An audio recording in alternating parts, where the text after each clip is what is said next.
Good afternoon, kids. It's me again. It's Robert, your friend here to read. I hope everybody's staying warm. The story we're going to read this afternoon is Dinner with Olivia. After a busy morning at school, it was finally time for lunch. Olivia joined her friends Julian and Francine in the cafeteria. A cream, cheese, pickle, and raisin sandwich. Olivia announced as she opened her lunchbox. She took a big bite and smiled. I don't know about that. Julian had a peanut butter calzone for lunch. Want a taste? He asked. I don't think so, said Olivia. No, thank you, said Francine as she took her lunch out of her backpack. It was in a shiny purple box. What kind of a lunchbox is that? Asked Olivia. It's called a bento box, said Francine. My parents got it for me in Japan. Each compartment held a different kind of food. Chicken sauté, baby corn, star fruit, and that wasn't all. Look at this, Francine said proudly as she took her utensil out of the box. Wow, Olivia and Julian said at the same time. Cool spoon, said Julian.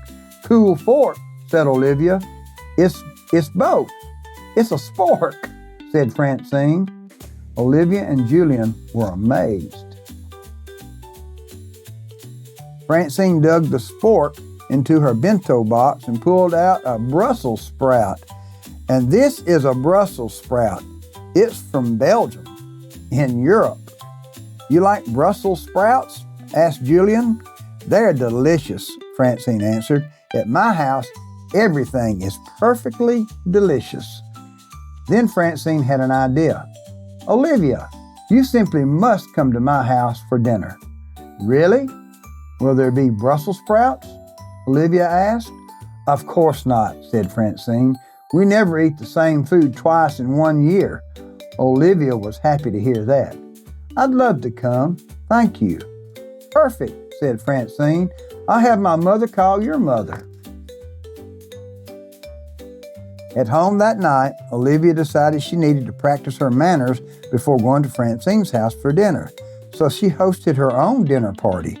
She reminded her guests to always say please and thank you, and to put their napkins on their laps. She told them never to fall asleep at the table.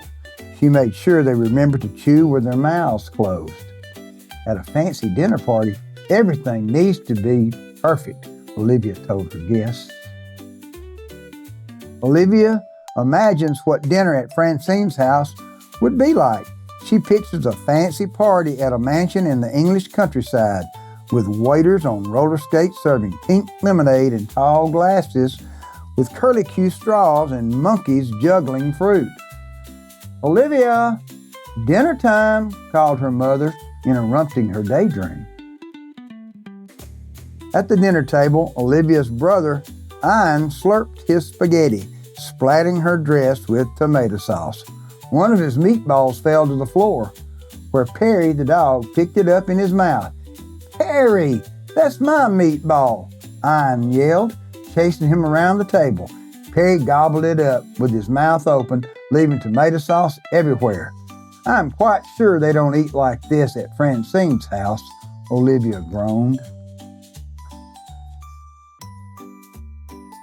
The next day, Olivia walked to Francine's house with her mother and brothers. Have fun tonight, Olivia, her mother said, and don't forget to invite Francine to our house for dinner too. Our house, said Olivia, horrified. She looked over at her brothers. Ian was blowing bubbles in his juice box, and William's face was smeared with jam. She imagined what dinner at her house would look like to Francine. Welcome to our humble cave. At Francine's house, Olivia gave Francine's mother a bouquet of flowers. Why, thank you, Olivia, but I have a rule about no fresh flowers in the house, said Francine's mother. They make such a mess when their petals drop. Be sure to wipe your feet, Olivia. We mustn't get footprints on the white carpet. Like any good guest, Olivia told funny stories. just as Francine's father was telling her it wasn't polite to tell jokes at the dinner table. Olivia saw Francine's mom come out of the kitchen with bowls full of Brussels sprouts. Olivia looked at the pile of green in her bowl. To be polite, she decided to take a very small bite. Maybe Francine was right.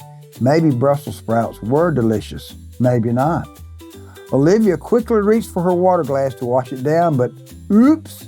She knocked one of the Brussels sprouts out of her bowl, and it rolled off the table and onto the white carpet. Francine's mother and father were not pleased. Olivia and Francine were told to sit at the kids' table. "Are you mad at me?" asked Francine. "Why would I be mad?" asked Olivia. "Because of the Brussels sprouts and the no jokes at the table," replied Francine. "And well, I was afraid you wouldn't be my friend anymore." "Of course we'll still be friends," replied Olivia. "And you should come to dinner at my house." Later that week, it was finally Francine's turn to come to Olivia's house for dinner. It was spaghetti night again. "I've never seen anyone do that before," said Francine as she watched Ian slurp his spaghetti. "Try it," said Ian. "I'll race you," said Olivia. Turns out, Francine was a natural. That night, as Olivia's mother tucked her into bed, Olivia had one thing on her mind. "Can we have spaghetti again tomorrow night?" she asked. "That's a little too soon, don't you think?" said Olivia's mother. "Okay, good night, Mom." Olivia yawned. "Oh. Sweet dreams, Olivia," whispered her mother as she turned off the light and closed the door. "Good afternoon, kids. Watch out for the weather. See you soon. Bye-bye."